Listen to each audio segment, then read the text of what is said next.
student academy आज आमर धातु और अधातुर अंतिम भाग या पूर्व तीनोटी पार्ट पढ़ी सारी जदि देखी ना निहाती भाव में देखी नहीं आसतु आज इस टॉपिक रे आमे धातु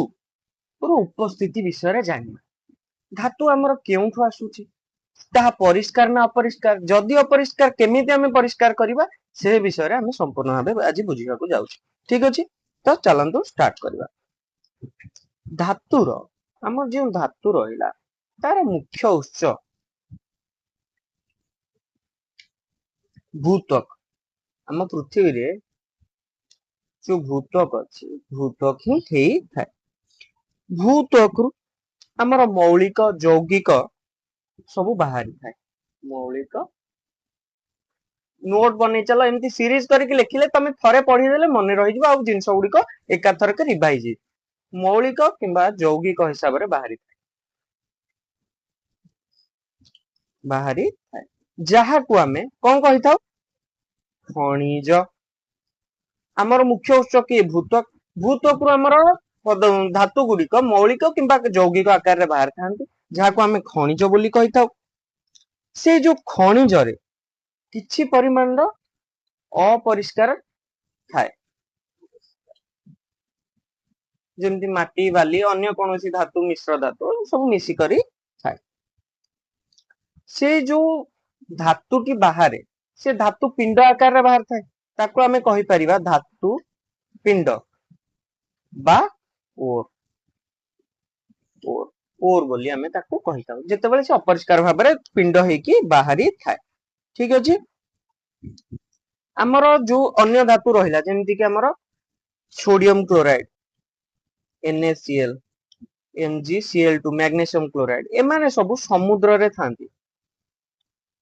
समुद्र जल रे थांती ठीक अछि किए कोठ रहिबा हमें धीरे धीरे जानिबा अच्छा हमर धातुर निष्कासन हमें केमिति करिया धातु सब मिसी के अछि तार निष्कासन हमें केमिति करिया फर्स्ट जो माने धातु अति प्रतिक्रियाशील एक रे अधिक प्रतिक्रियाशील जेमति हमर सोडियम पोटासियम इत्यादि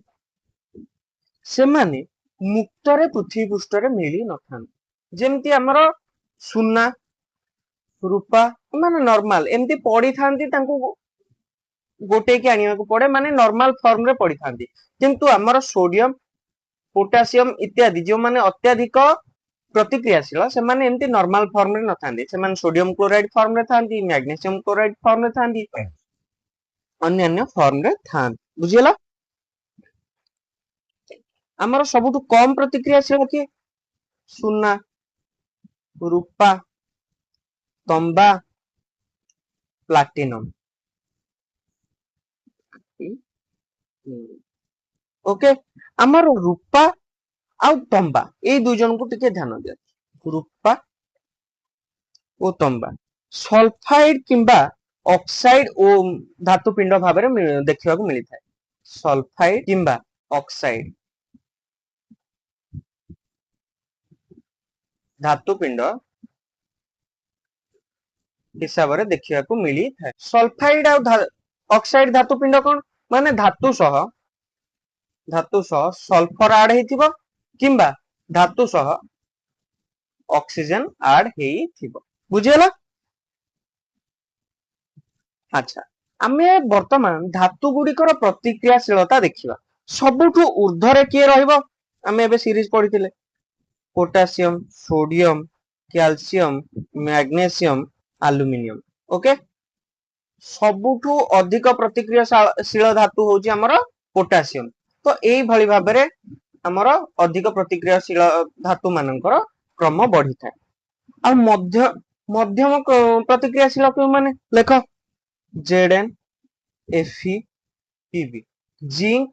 आयरन और लेड ए माने मध्यम ठीक अछि ये होचंदी अत्याधिक प्रतिक्रियाशील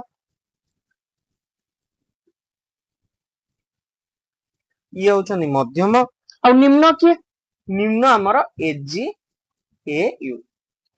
तो काहा को हमें केमिति माने विशुद्ध करिबा जो माने अत्याधिक प्रतिक्रियाशील तांको हमें विद्युत विश्लेषण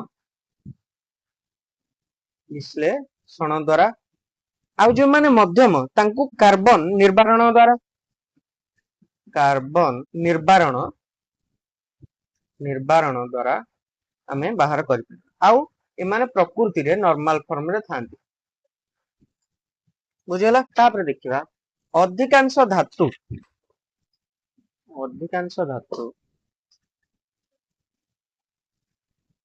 ऑक्साइड धातु पिंड हिसाब रे थांती ऑक्साइड धातु पिंड हिसाब रे थांती ऑक्साइड धातु पिंड को आमे विजारित करी नॉर्मल धातु पाई पारिबा ओके आमे वर्तमान गोटे सीरीज वाइज देखिबा जोटा कि तुम बही रे अछि नॉर्मल आमे धातु पिंड पाइले धातु पिंड रु आमे तीन भाग रे विभक्त करिवा धातु गुडी को गोटे उच्च प्रतिक्रियाशील गोटे मध्यम प्रतिक्रियाशील गोटे निम्न प्रतिक्रियाशील उच्च प्रतिक्रियाशील धातु गुडी को आमे तरल अवस्था रे विद्युत विश्लेषण करी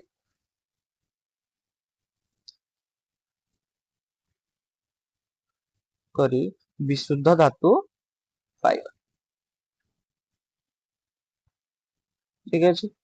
मध्यम प्रतिक्रियाशील धातु दी भाग रे विभक्त हो जाय मध्यम प्रतिक्रियाशील धातु मानक मध्य रे जनक देह रे कार्बन रो अपरिष्कार जिंस थाए आउ जनक देह रे सल्फर रो अपरिष्कार जिंस थाए जे कार्बन रो अपरिष्कार जिंस थाए ताको हमें कार्बोनेट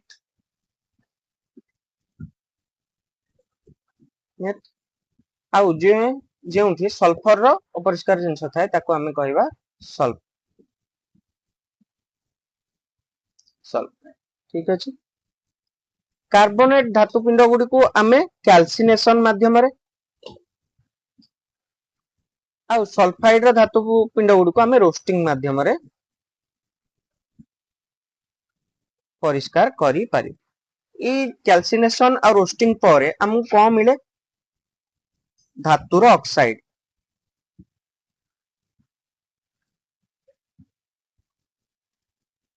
धातुर ऑक्साइड को विजारण करी हमें कोन पाइबा धातु पाई पारि ओके तापर हमें निम्न प्रतिक्रियाशील धातु गुडी को जिबा निम्न प्रतिक्रियाशील धातु गुडी रे जनरली सल्फर रो धातु पिंड थाए तो हमें याकू सल्फाइड अंतर्भुक्त करिवा सल्फाइड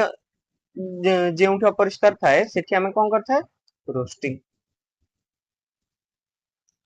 रोस्टिंग कले हमर धातु मिली जाए ओके ए समान प्रोसेस रिपीट हेई थाए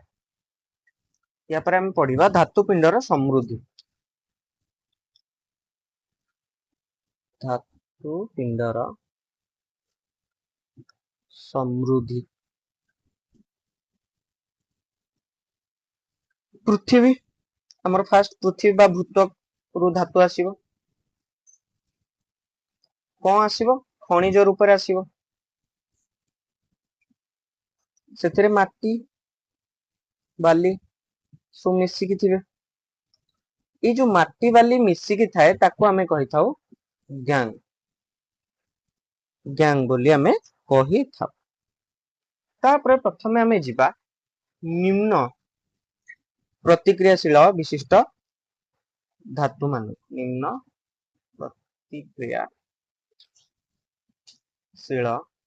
धातु किपरि परिष्कार हबो से उपरि निम्न प्रतिक्रियाशील धातु हमें कोन जानचे सल्फाइड धातु पिंड जेउथिरे सल्फर रो अपरिष्कारता थाए हमें कोन करिबा ए माने अण प्रतिक्रियाशील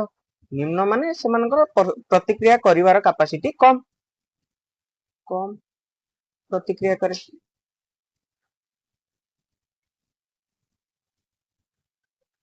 तो हमें कोन करिबा मर्क्यूरी रो सल्फाइड गोटे आसे मर्क्यूरी गोटे कम प्रतिक्रियाशील धातु मर्क्यूरी कहार फॉर्म रे आसी थाए HGS जहा को हमें कहि थाउ सिना बार को हमें ऑक्सीजन दबा ऑक्सीजन दे के उत्ताप दबा जहा फल कि सी ऑक्साइड रूप रे परिणत हबो ए जगह रे ये ऑक्साइड रूप रे परिणत हबो ऑक्साइड को हमें विजारित करबा हीट दे के विजारित करबा जहा फल कि हमको मरकुरी धातु मिली पारिबो ए जो एचजीएस को हमें एचजीओ रे परिणत करले ए जो प्रोसेस को हमें कहि थाउ रोस्टिंग बुझेला केमिति हला यार रिएक्शन टा हमें लिखिबा देखो HgS plus oxygen heat HgO plus SO ठीक अछि तापर एचजीओ अछि ताको हमें हीट दबा हीट देला फल रे कोन हबो एचजी प्लस ओ सेई भली हमर कॉपर सहित सल्फाइड ओर थाए केमिति थाए देखो Cu2S जेते बेले हमें ताको ऑक्सीजन दबा प्लस हीट दबा से कोन हे जिवो Cu2O प्लस SO2 किंतु ए जगह रे टिके ट्विस्ट अछि Cu2O ता सहित Cu2S हमें पुनी थरे मिसेइबा को पड़िबो जहा फल रे कि कोन हबो